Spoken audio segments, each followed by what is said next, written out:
Hi friend, कैसे हैं आप सभी लोग। आप सभी की तैयारी कैसी चल रही है। सर्दियों का मौसम है और उसके साथ साथ बरसात का मौसम भी है, इसलिए अपनी रज़ाई में बैठ के आराम से पढ़िएगा। आप लोगों का जिनका भी पेपर है सीटेट का, वो अपने सिर्फ क्वेश्चन पेपर पे ज़्यादा फोकस रखिए। और जिन लोगों की अभी एनसीईआरटी कुछ बाकी है, वो सिर्फ एनसीईआरटी के कुछ इंपॉर्टेंस जो मैंने आप लोगों को जब एनसीईआरटी पढ़ाई थी तब बताए थे कि इसमें कुछ टीचर्स वाले टॉपिक्स होते हैं, छोटे छोटे बॉक्स में होते हैं, वो पढ़िएगा। अगर आप लोगों ने आपकी एनसीईआरटी अभी कंप्लीट नहीं हुई है जिनकी, और जिन लोगों की हो गई है वो एक बार अपना कोई रिवीजन लगा सकते हैं पूरी एनसीईआरटी का, आराम से लग जाएगा अगर एक बार आप लोगों ने इसको पढ़ा है। और जिन लोगों ने नहीं पढ़ा है उसमें एक छोटे छोटे से बॉक्स होते हैं जिसमें लिखा होता है स्पेशल, ये चीज़ें ऐसी होती है। नीचे ऐसे छोटे छोटे से कॉलम होते हैं जिसमें टीचर्स लिखा रहता है, टीचर्स के इंपॉर्टेंट टॉपिक्स होते हैं। इस तरीके से क्वेश्चन बहुत पूछे जाते हैं सीटेट में। बाकी आप लोग चिंता मत कीजिए, जब आप लोग का एडमिट कार्ड आएगा तब हम आपको बता देंगे कि आपको अपनी भाषा किस तरीके से चूज़ करनी है, ताकि आपको प्रॉब्लम ना हो, क्योंकि इससे बहुत सारी प्रॉब्लम हो जाती है। आप हिंदी चुनते हैं, उसमें से पहले में भी हिंदी कर लेते हैं और दूसरे में कुछ और कर देते हैं, तो इसकी वजह से ज़्यादा दिक्कत हो जाती है, मार्क्स में प्रॉब्लम बन जाती है। तो तब तक, जब तक आप लोग का एडमिट कार्ड नहीं आ जाता है, तब तक आप इसी चीज़ को कीजिएगा। आज हमारा टॉपिक्स करंट अफेयर नहीं है, आज हम लोगों ने सीडीपी उठाया अपना। इसमें कुछ मैंने आप लोगों को सिद्धांत कराए थे, बाल विकास बताया था, सिद्धांत कैसे होते हैं, विकास क्या होता है, वृद्धि क्या होता है, ये सारी चीज़ें मैंने आप लोगों को बताई थी, लिखवाई भी थी वहाँ पे उस टाइम पे। लेकिन यहाँ पे मैंने कुछ लिखे हुए ही दिखाए हैं ताकि आप लोग को कुछ पता भी चल जाएगा और क्या होते हैं। इसमें कुछ सिद्धांत हमारे बचे हुए थे जिसमें मैंने क्वेश्चन सीरीज से आप लोग के पूरे करवाए थे, लेकिन जिन लोगों की समझ में नहीं आया है कि ये सिद्धांत कैसे होते हैं, किस तरीके से क्वेश्चन पूछ सकते हैं। क्वेश्चन तो आप लोगों ने देख लिए होंगे कि किस तरीके से क्वेश्चन पूछ सकते हैं विकास के सिद्धांत से संबंधित। उसके साथ साथ जो भी हो गया क्वेश्चन यहाँ से आप लोगों के मिल जाएंगे कि किस तरीके से आपके सिद्धांत है और कौन से सिद्धांत इंपॉर्टेंट है, जहाँ से कोई क्वेश्चन ज़्यादातर पूछे जाते हैं। जिन लोगों ने अभी तक चैनल सब्सक्राइब नहीं किया है वो सब्सक्राइब भी कर लीजिएगा और लाइक शेयर ज़रूर कीजिएगा सभी को। जिन लोगों का अभी हाल ही में सीटेट यूपिटर या देना चाहते हैं वो सभी लोग,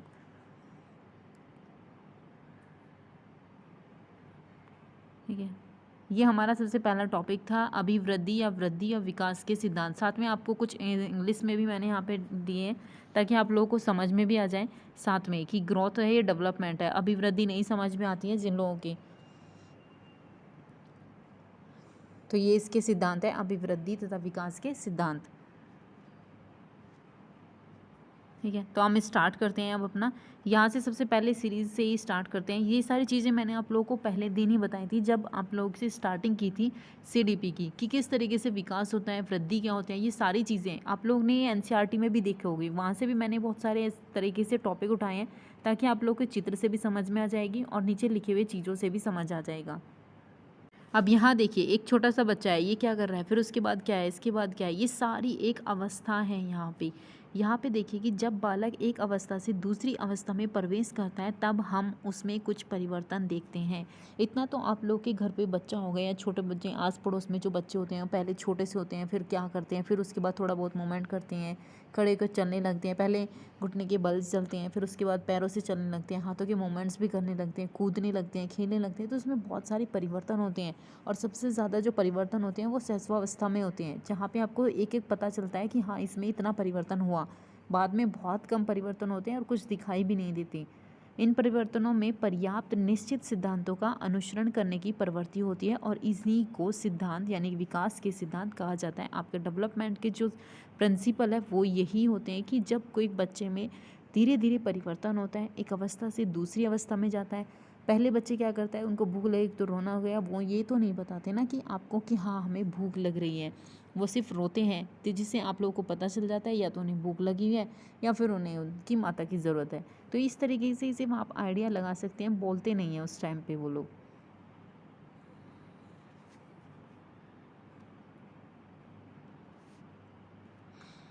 अभी देखिए ये सिद्धांत है यहाँ पे निरंतर, ये मैंने उस दिन भी बताया था, आप लोगों को कुछ सिद्धांत पहले भी बता चुकी हूँ। ये बोला जाता है कॉन्टिन्यूस डेवलपमेंट, यानी कि विकास की प्रक्रिया हमेशा गति, निरंतर गति से चलती है। कभी आप लोगों ने देखा हो कि किसी बच्चे में बहुत जल्दी हो जाता है विकास, किसी में बहुत कम होता है, तो ये पता नहीं चलता है कि परंतु यह गति कभी और कभी तो बहुत तेज़ होती है और कभी मंद भी होती है। प्रथम के 3 वर्षों में बालक के विकास की प्रक्रिया बहुत ही तीव्र होती है।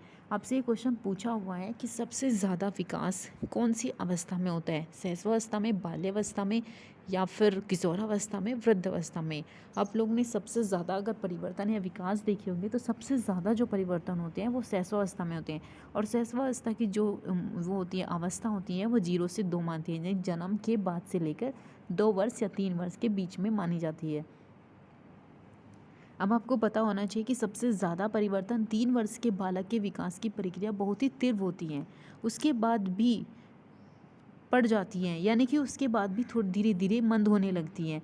इस प्रकार शरीर के कुछ भागों में विकास तीव्र गति से होता है और कुछ का मंद गति से होता है, परंतु विकास की प्रक्रिया हमेशा चलती रहती है। ऐसा नहीं है कि जैसे वृद्धि होती है कि आपके 18 साल के बाद या 21 साल के बाद रुक जाती है, वृद्धि नहीं होती है, ऐसा विकास में नहीं होता है। विकास भ्रूण से लेकर स्टार्ट होता है और आपकी भ्रूण अवस्था से होती है और उसके बाद आपकी लास्ट, यानी कि जब तक आपकी जन्म से लेकर भ्रूण की अवस्था से लेकर और मृत्यु तक ये सारी चीज़ें आपकी चलती रहती हैं। यानी कि एक विकास होता है जो चलता रहता है, कभी तीव्र होता है कभी नहीं होता है। सबसे पहले आप यहाँ पे कुछ सिद्धांत भी पढ़िए। ये क्या है? स्किनर के। स्किनर के अनुसार इस तरह की जो कोटेशन होती हैं, जो इनकी परिभाषा होती है वो बहुत इंपॉर्टेंट होती हैं, और स्पेशली यूपी टेट के लिए इस तरीके की जो इम्पोर्टेंस परिभाषाएं होती हैं वो हम आपको साथ में ही करा रहे हैं। वहाँ से 2 या 3 परिभाषाएं आपसे पूछी जाती हैं। स्किनर के अनुसार विकास प्रक्रियाओं की निरंतरता का सिद्धांत केवल इस तथ्य पर बल देता है कि व्यक्ति में कोई आकस्मिक परिवर्तन नहीं होता। आपको सुनानी नहीं है, सिर्फ आपको थोड़ा बहुत आइडिया लगना चाहिए कि स्किनर ने कहा था कि विकास की जो प्रक्रिया है वो निरंतर चलती है। सिद्धांत केवल इस तथ्य पर बल देता है कि व्यक्ति में कोई आकस्मिक परिवर्तन नहीं होता है। तो इस तरह की जो कोटेशन होती हैं, वर्ड्सवर्थ की कोटेशन होती है, बहुत पूछी जाती है। स्टेनले हॉल की भी बहुत बार पूछी गई हैं। तो जो इम्पोर्टेंस होते हैं वो मैं साथ में ही आप लोगों के दे रही हूँ ताकि आप लोगों की कोई प्रॉब्लम ना हो यहाँ से। अब नेक्स्ट क्या है? विकास की गति, विभिन्न गति के सिद्धांत, यानी कि डिफरेंट रेट। ये आपने अगर 2018 के से पहले वाला प्रीवियस पेपर आपने सीटेट वाला देखा होगा, उसमें आपको ये ज़रूर मिलेगा इस तरह का एक क्वेश्चन विकास से संबंधित। व्यक्तियों की विकास की गति में विभिन्नता होती है और यह अधिक विकास के संपूर्ण काल में बनी रहती है। जैसे जो व्यक्ति जन्म से लंबा है वह साधारण जन्म के अंत तक लंबा रहता है, और जो छोटा होता है साधारणतः वह अंत तक छोटा रहता है। तो ये कह रहा है कि डिफरेंट रे होता है। इसका मतलब ये भी होता है कि एक व्यक्ति दूसरे व्यक्ति से डिफरेंट होता है, अलग अलग होता है। अब जो व्यक्ति लंबा है वो लंबा ही रहता है, आजीवन लंबा ही रहेगा।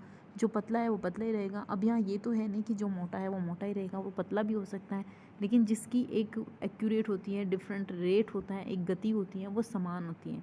यानी कि अगर वो बढ़ रहा है, पूरा लंबा हो चुका है, वो छोटा तो होगा नहीं। जो छोटा है एक एज के जाने के बाद वो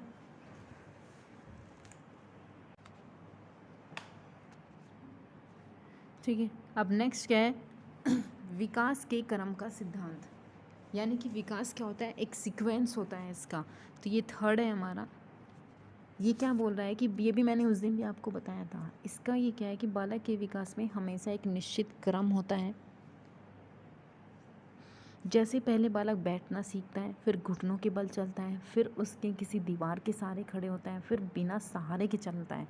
ये आप लोगों ने देखा होगा। इससे पहले वाली जो अवस्थाएं हैं, यहाँ देखिए, सबसे पहले क्या है? वो छोटा बच्चा है। यहाँ पे कोई इतना ज़्यादा मूवमेंट नहीं है जितना मूवमेंट ये यहाँ पे कर रही है। तो ये क्या हुआ? एक अवस्था होगी, यहाँ से स्टार्टिंग होती है इसकी, यहाँ से स्टार्ट करता है, फिर उसके बाद ही थोड़ा थोड़ा मूवमेंट। यहाँ पे देखो इसने क्या किया, फिर इसके बड़े हुए, फिर और मूवमेंट किया। इससे छोटी वाली अवस्था भी क्या होती है? एक बच्चा होता है, वो बहुत पहले पैरों से चलना शुरू करता है, फिर उसके बाद वो मूवमेंट करता है छोटा छोटा, फिर उसके बाद यहाँ तक खेलने की अवस्था तक पहुँच जाता है।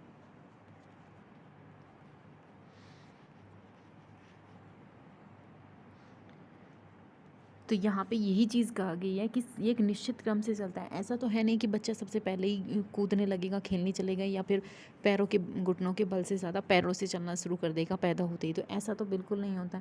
सबसे पहले तो वो छोटा सा होता है, वो धीरे धीरे चलता है। धीरे धीरे क्या होता है, घुटनों के बल चलता है, फिर दीवार के सहारे खड़े होने की कोशिश करता है, उसके बाद ही वो मूवमेंट करता है। ऐसा नहीं होता कि पहले मूवमेंट ही कर लिया और फिर घुटनों के बल चलना शुरू कर दिया। तो ये एक निश्चित क्रम है, यहाँ पे सिर्फ यही बताया गया है, इसलिए याद रखिएगा, ये क्वेश्चन आया हुआ है।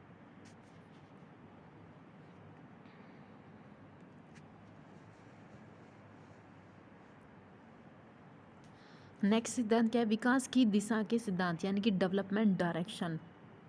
विकास, बालक का विकास सिर से पैर की तरफ होता है। ये मैंने आपको बताया था कि सेफलोकॉर्डल क्या होता है, कि व्यक्ति का विकास सिर से लेकर पैर की तरफ होता है। और ये आपसे क्वेश्चन पूछा हुआ है। ये मैंने आपको जब क्वेश्चन बताए थे उसमें भी आपको 3 से 4 ऐसे क्वेश्चन हैं जो सेम ऐसे ही क्वेश्चन है और प्रीवियस में पूछे हुए क्वेश्चन है।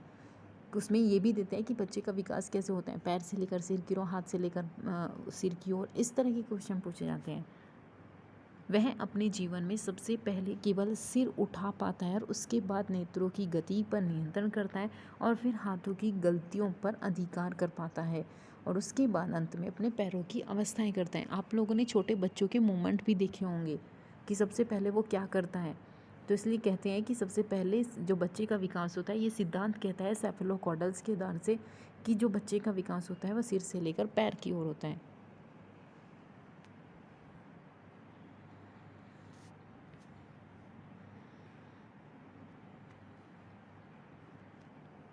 नेक्स्ट सिद्धांत क्या है, परस्पर संबंध का सिद्धांत। ये क्या कह रहा है, ये भी मैंने उस दिन बताया था कि कैसे इंटर रिलेशन होता है एक सिद्धांत का दूसरे सिद्धांत की ओर।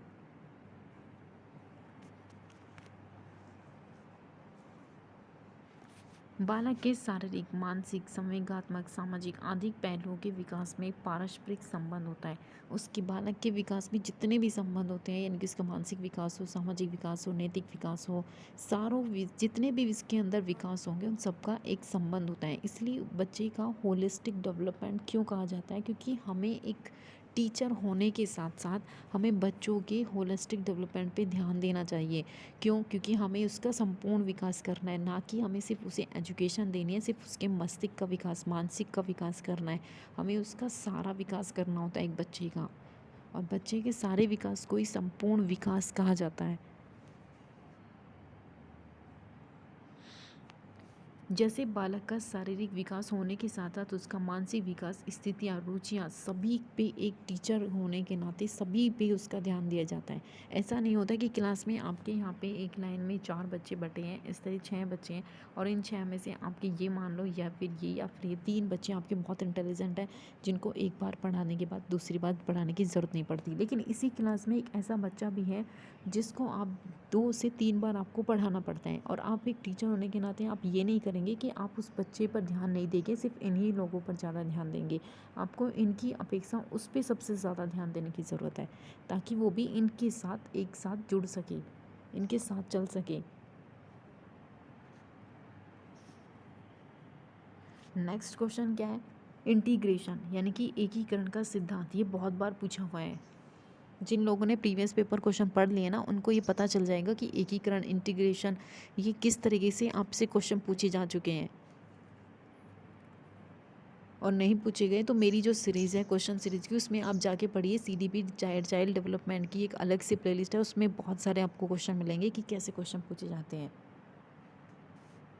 बालक सबसे पहले संपूर्ण अंग को और फिर अंगों के विभिन्न भागों से चलना सीखता है। उसके बाद वह उन भागों में एकीकरण करना सीखता है। सबसे पहले ये क्वेश्चन जो का तो पूछा हुआ है कि सबसे पहले पूरे हाथ को चलाता है, उसके बाद उंगलियों को चलाता है, फिर हाथ व उंगलियों को एक साथ चलाना सीखता है। ये किस सिद्धांत, ये विकास के किस सिद्धांत का अर्थ है, या ये विकास का कौन सा सिद्धांत है? एकीकरण का, इंटीग्रेशन, परस्पर का सिद्धांत, एकीकरण, या इस तरीके से आप निरंतरता का सिद्धांत, ये इस तरीके से क्वेश्चन पूछे जाते हैं आपसे। तो उसमें से आपके कोई से भी सिद्धांत के बारे में पूछ लेगा, उसके बारे में आपको थोड़ी सी डिटेल देगा। क्वेश्चन लंबे होते हैं जिसकी वजह से स्टूडेंट कंफ्यूज हो जाते हैं कि पूछ क्या रहा है, लेकिन आपको क्वेश्चन बहुत ध्यान से पढ़ने हैं।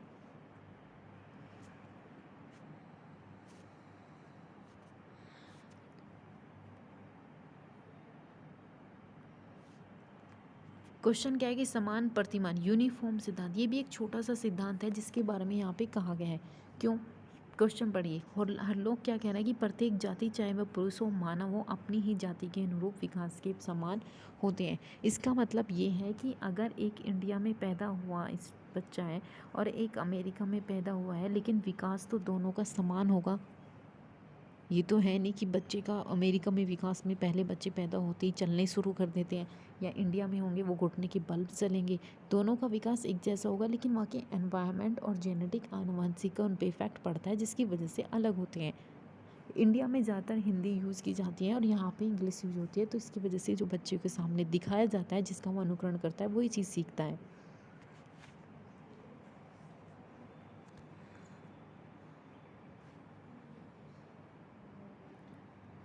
नेक्स्ट सिद्धांत क्या है? व्यक्तित्व विभिन्नताओं का सिद्धांत, इंडिविजुअल। इस सिद्धांत के अनुसार प्रत्येक बालक और बालिकाओं के विकास का स्वयं का स्वरूप होता है, जिसमें व्यक्तित्व विभिन्नताओं का विकास होता है। एक ही आयु के बालकों या बालिकाओं के शारीरिक, मानसिक, सामाजिक विकास में विभिन्नताएं उपयुक्त होती हैं। इस सिद्धांत का मतलब ये है कि एक अगर दोनों जुड़वा बच्चे हैं और दोनों जुड़वा बच्चे हैं, तो दोनों जुड़वा बच्चों में भी आपको काफ़ी डिफरेंट मिलेगा। इसका विकास जल्दी भी हो सकता है, मंद भी हो सकता है, इसका भी ऐसे हो सकता है, लेकिन दोनों का समान गति से समान चीज़ें नहीं चल सकती। आपके अपनी क्लास में भी देखे होगा, अगर वहाँ पे 10 स्टूडेंट है तो 10 के 10 स्टूडेंट को सीखने की गति, जिसमें रुचियों में अंतर, उन पे पढ़ने का अंतर, लिखने का अंतर, उनकी ध्यानता में अंतर, बहुत सारी चीज़ें ऐसी होती हैं जो अलग अलग होती हैं। अलग अलग कल्चर से आते हैं लोग, तो अलग अलग चीज़ें मिलती हैं। एक ही फैमिली के आपने हर मेंबर को देखते होंगे, तो कि कोई जल्दी सीख जाता है, किसी की रुचि किसी चीज़ में होती है, कोई किसी के एटीट्यूड अलग होता है, तो हर चीज़ अलग अलग होती है हर बच्चे में।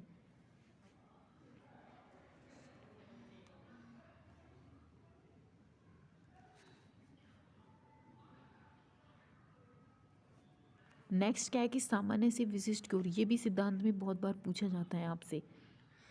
बालक की विकास सामान्य से विशिष्ट प्रतिक्रियाओं की ओर होता है। नवजात शिशु अपने शरीर के विभिन्न अंग का संचालन करने से पहले पूरे शरीर का संचालन करता है और किसी विशेष वस्तु की ओर इशारा करने से पूर्व अपने हाथों को सामान्य रूप से चलाता है।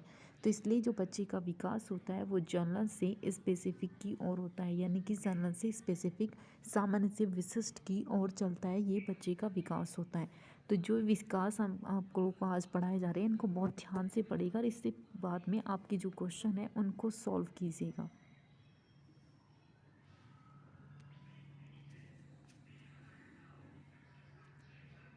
अब ये लास्ट सिद्धांत है आज का। इससे आपके क्वेश्चन बहुत पूछे गए हैं और पूछे भी जा सकेंगे। आपका अगर इस बार का भी क्वेश्चन होगा तो उसमें भी आपके सिद्धांत के 2 या 3 क्वेश्चन जरूर मिलेंगे आपको।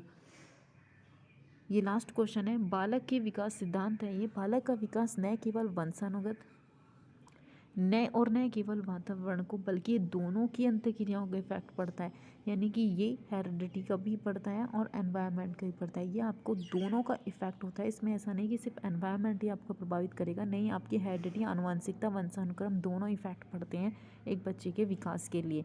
तो ये आपसे क्वेश्चन पूछा गया है, उसमें ऑप्शन दिया जाता है वंशानुक्रम, वातावरण, या दोनों में से कोई नहीं। ठीक है, और अगर चैनल अभी तक सब्सक्राइब नहीं किया है तो चैनल सब्सक्राइब ज़रूर कर लीजिएगा, लाइक शेयर ज़रूर कीजिएगा हमारे चैनल को।